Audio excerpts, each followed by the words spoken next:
আসসালামু আলাইকুম দর্শক, আবারও একটি গুরুত্বপূর্ণ ভিডিও নিয়ে আপনাদের সঙ্গে হাজির হলাম।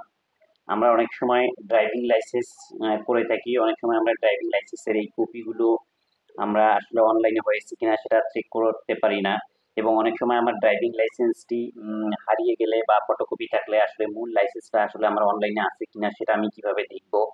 এবং আমার ড্রাইভিং লাইসেন্স যদি দেখা যাচ্ছে যে এখনো হয়নি, কিন্তু আমি এর কপিটা আসলে অনলাইন থেকে কিভাবে পাবো বা দেখবো সেটা দেখার জন্য আজকে আমাদের এই ভিডিওটি। তো এই ভিডিওটি আমরা বেশি দীর্ঘায়িত করব না। আমাদের এই গুরুত্বপূর্ণ আসলে তথ্যগুলো আমরা আমাদের এই চ্যানেলটুকুন্য ভিডিও আপনারা পেতে চান, তারা আমাদের চ্যানেলটিকে দয়া করে সাবস্ক্রাইব করবেন। তো চলুন, দেরি না করে আমরা দেখে নিই কিভাবে আমরা আমাদের এই ড্রাইভিং লাইসেন্সটি পেতে পারি বা দেখতে পারি অনলাইনে হয়েছে কিনা। এর জন্য যেতে হবে আমাদেরকে যে গুগল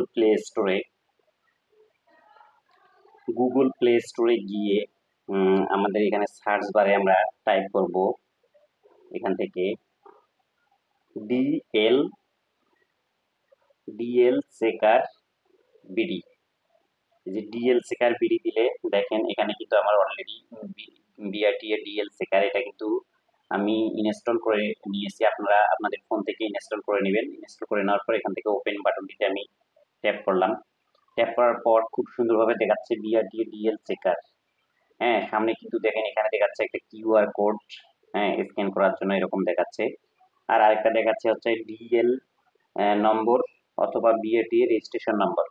যদি আমার ডিএল নম্বরটা হয়ে থাকে অর্থাৎ ড্রাইভিং লাইসেন্সটা যদি হয়ে থাকে তাহলে আমরা ড্রাইভিং লাইসেন্সটা এখানে বসাতে পারবো, অথবা বিআরটি এর রেজিস্ট্রেশন যে নাম্বারটা আছে সেটাও আমরা এখানে বসাতে পারবো। বসানোর পর নিচে কিন্তু ডেট অফ বার্থটা আমরা সুন্দরভাবে দিয়ে দিলে এই নিচে দেখেন এখানে সার্চ যে বাটনটি আছে, এই সার্চ অপশনটিতে ক্লিক করলেই কিন্তু চলে আসবে। তো আমি আমার কাঙ্ক্ষিত ড্রাইভিং যেহেতু লাইসেন্স আমার হয়েছে, আমি এখানে আমার ড্রাইভিং লাইসেন্সটি দেখেন বসাই দিলাম। বসাই দেওয়ার পর নিয়ম অনুসরণ করে আমি যে ডেটা দিলাম, তারপর হচ্ছে আমি মাসটা দিয়ে দিই, তারপর এখান থেকে আমি আমার জন্মসালটা দিয়ে দিলাম। এই পর্যন্ত আমার কাজ শেষ। এখন আমরা এই যে সার্চ যে বাটনটি আছে, এই সার্চ বাটনটিতে আমরা একটা ট্যাপ করে দিব। ট্যাপ করে দেওয়ার পর দেখেন এখান থেকে কিন্তু প্রসেসিং হচ্ছে। প্রসেসিং হওয়ার পরে এরকম একটি ইন্টারফেস আসবে, অর্থাৎ আমার যে ড্রাইভিং লাইসেন্সটি আছে সেটা কিন্তু সে খুঁজছে, যেহেতু আমি সার্চ দিছি ওই নাম্বার দিয়ে এবং আমার ডেট অফ বার্থ যেটা আছে সেটা দিয়ে কিন্তু সে খুঁজছে।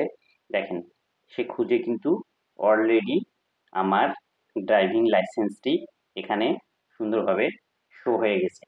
হ্যাঁ, এখান থেকে দেখেন লাইসেন্সের নিচে একটু যদি লক্ষ্য করেন লাইসেন্স ডিটেইলস দেখেন এখানে আছে। এখানে সুন্দরভাবে দেখেন আমার নাম দেখাচ্ছে, তারপরে যে নিচে আমার বাবার নাম দেখাচ্ছে, তারপর আমার ডেট অফ বার্থ যেটা আছে সেটাও দেখাচ্ছে, ব্লাড গ্রুপটাও দেখাচ্ছে, লাইসেন্স যে নম্বরটা আছে সেটাও কিন্তু এখান থেকে দেখাচ্ছে, বিআরটি রেফারেন্স নম্বর যেটা সেটাও দেখাচ্ছে, ভেহিকল ক্লাস আসলে আমি কোন ধরনের ড্রাইভিং লাইসেন্স করেছি সেটাও কিন্তু এখানে দেখাচ্ছে, যে মোটরসাইকেল।